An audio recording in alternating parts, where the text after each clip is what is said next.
This is Jonathan, and today what I'd like to talk to you about is miscommunication.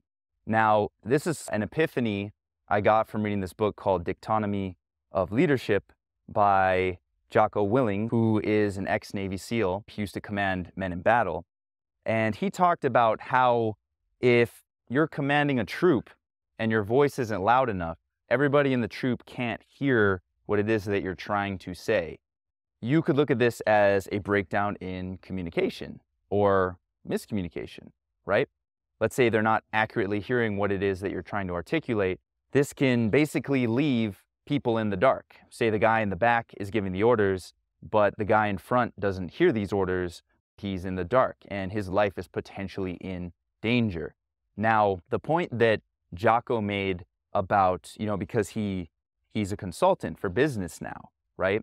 In leadership, that's what he does. He coaches people on how to be leaders based off of his experiences that he had in combat, real world combat, where the stakes were high, where there was massive amounts of preparation to go into a dangerous mission and be successful. Now, as he's retired from the military, he takes these same concepts and he teaches them to people in business, because these are concepts that he found important based off his own real world experiences, and he's become a business leadership consultant. So the point he makes is the leader is in the back of the line and he's yelling out the commands. He's trying to lead these men to safety or to flank the enemy and win. But if the first person can't hear what it is that the commander is trying to say, he's in the dark and potentially he's in a very dangerous position. Okay?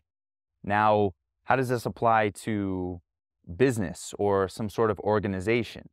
If everybody on the team is not on the same page, people tend to fill in the gaps with their imagination, especially when they're not communicating with other people. We don't actually know what other people are doing behind the scenes. You may think a coworker, for example, is super lazy.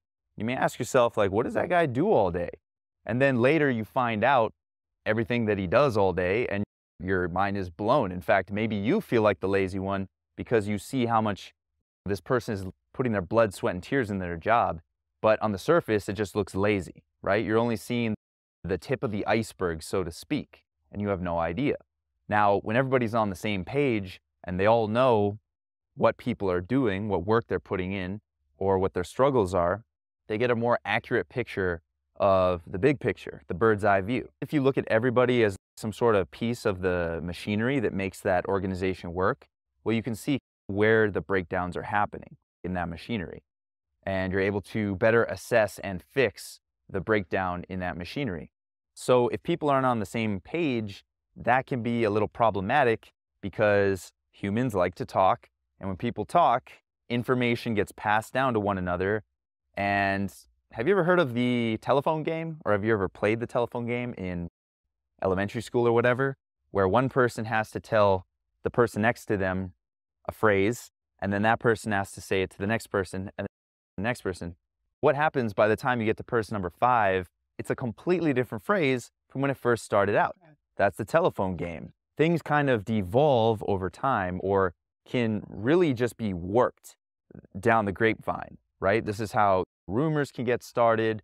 And the problem with rumors is this can actually harm morale of the team. All these toxic rumors get spread out there, and the human brain loves to save energy.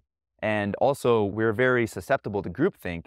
So if all our peers, especially the ones we associate with the most, are basically relaying negative information that may only be a half-truth, then your perspective on what's actually happening is going to be very warped. You may be only focused on the negative and not seeing the positive, or you may just have a dysfunctional view on what's actually going on. And this can cause a lot of problems, obviously. You want to minimize the amount of telephone game that's going on. Or in other words, you could say, get people on the same page. Basically, share the same information with everybody at the same time as often as possible. That way, everybody is basically they're having the same data delivered to them. They're not letting their imaginations run wild and they're not shooting themselves in the foot, so to speak. What can you actually do to build a stronger organization? One thing you can do is the Scrum call or the Scrum meeting. right? Very simple daily meeting that you do every single day. Everybody in the meeting gets a chance to talk. It's a simple formula. They're sharing what they're working on and any problems that they may be running into. That way they can ask for help if they're having any problems. Now, what's cool about this too is it also keeps people accountable, because sometimes people think they're working hard, but they're actually not working as hard as they think because they aren't auditing what they're actually doing. It's this funny thing. What's cool about this is it keeps you accountable, keeps you on track, and if you are running into a problem, you can discuss that with your other team members, and that'll actually give them a better picture of what it is that you're going through and all the work that you're doing.